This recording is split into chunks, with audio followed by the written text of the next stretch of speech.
Salamo 13:1. Aleloia, midera ianareo mpanompon'Andriamanitra.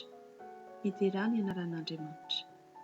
Isaorana ny anaran'Andriamanitra hatramin'izao ka ho mandrakizay. Hatramin'ny fiposahan'ny masoandro ka hatramin'ny filetehany no hoderaina ny anaran'Andriamanitra. Avo ambony jetilisa Andriamanitra, ambony lanitra ny voninahiny.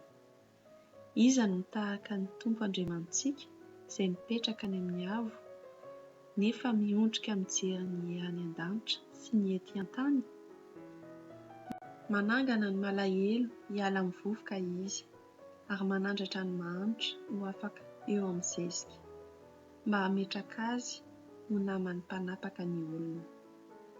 Mampitoetra tsara ny momba izy, fa mahatonga azy ho renin-jaza mifaly. Aleloia!